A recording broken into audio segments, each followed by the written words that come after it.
Santa Eustoquio, viuda, hija de Santa Paula y discípula de San Jerónimo.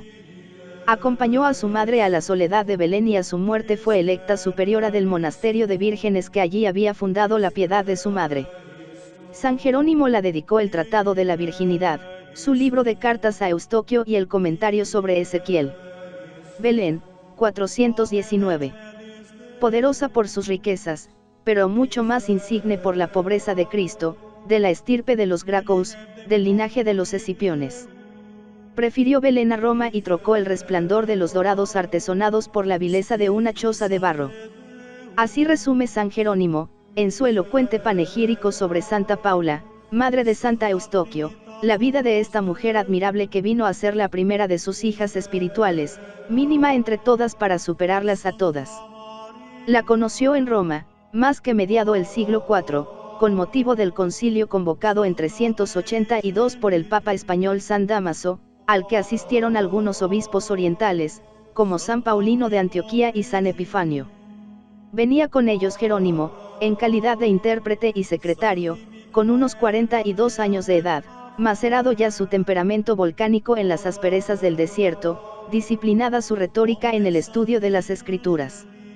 Su fama, empero, corría por la ciudad de los Césares y había un palacio en el Aventino, del que era dueña la noble viuda Santa Marcela, donde un grupo de vírgenes y matronas del patriciado sabía, hasta de memoria, las cartas que escribiera desde el yermo el literato convertido en asceta. Al enterarse Marcela de que el Papa, gran protector de su cenáculo, retenía en Roma a Jerónimo, decidió lograr semejante maestro para las que esbozaban una vida monástica, a imitación del Oriente, y ansiaban un guía para entrar en el huerto cerrado de los sagrados libros. Jerónimo, que ni miraba el rostro de mujer alguna, fue vencido en su osquedad por la importunidad de la solicitante y sin buscarlo siquiera, dio con la magnífica ocasión de plantar el estandarte de la cruz en el corazón mismo de esa Roma patricia y cesárea, cristiana desde Constantino, pero sin renunciar del todo al paganismo, porque eran los dioses sus antepasados y porque la invadían ahora los cultos y los refinamientos orientales que venían de la corte de Bizancio. Su portaestandarte fue Paula. Llevaba, con 35 años, los velos de la viudez.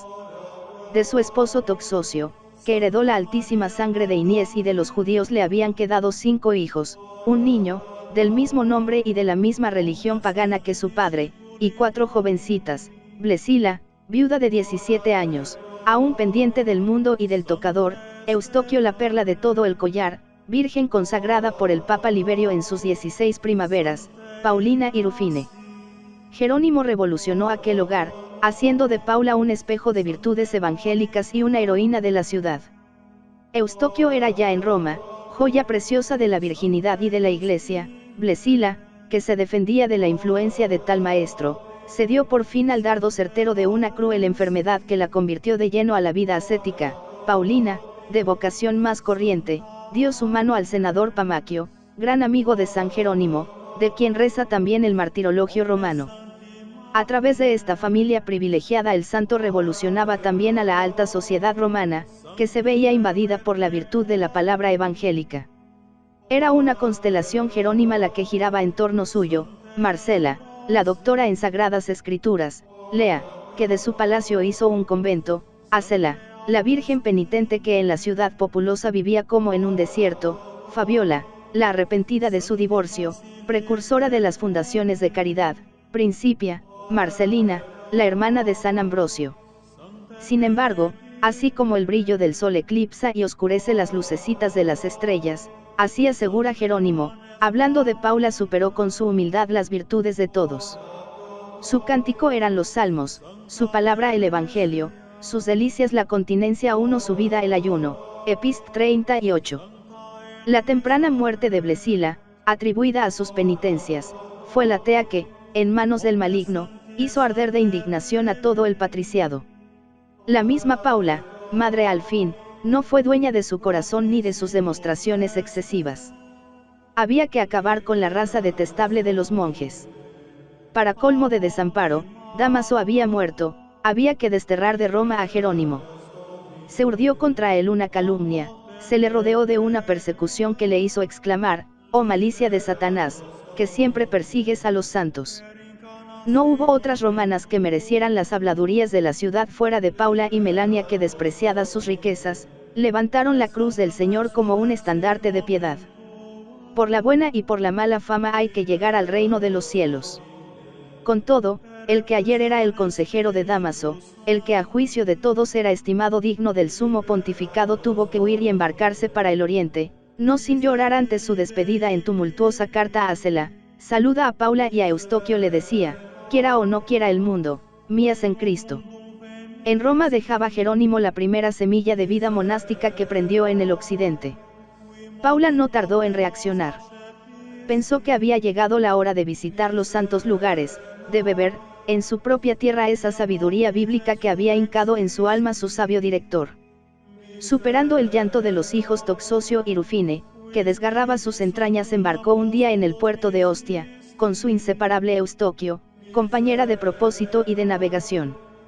San Jerónimo, que la esperaba en Antioquía, ha narrado detenidamente aquella maravillosa peregrinación que llevó a Paula, con su cortejo de doncellas, a recorrer toda la Tierra Santa, bajo la dirección del doctor Máximo en la exposición de las Sagradas Escrituras.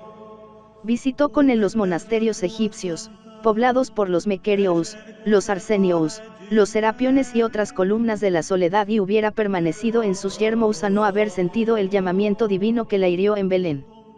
Yo, miserable pecadora, exclamaba Paula, después de un éxtasis memorable en la gruta de Belén, he sido juzgada digna de besar el pesebre en el que el Dios niño dio sus primeros bajidos y de orar en la cueva donde la Virgen Madre dio a luz el divino infante. He aquí el lugar de mi descanso, porque es la patria de mi Señor. Prepararé una lámpara para mi Cristo. Mi alma vivirá para mí y mi linaje le servirá. Durante 20 años la patricia Paula, convertida en humilde conciudadana del Salvador, se abatió tanto por la humildad que parecía la última de sus criadas. Su ensayo monástico de Roma llegó en Belén a la perfección. Más de 100 vírgenes formaban su corona. Ninguna la sobrepasaba en la penitencia y en la oración. Dormía sobre el duro suelo, ayunaba sin cesar, pasaba noches enteras velando en la plegaria. El don de lágrimas cegaba casi sus ojos, la caridad dispersaba su inmenso patrimonio. Quería que, al morir, tuvieran que pedir de limosna la sábana en que la enterraran. Todo le parecía poco, sin embargo, para proveer a Jerónimo, rodeado de discípulos, de los textos griegos, hebreos, siriacos, que necesitaba para su ímproba tarea de traducir al latín la Sagrada Biblia en estudio directo sobre los textos originales.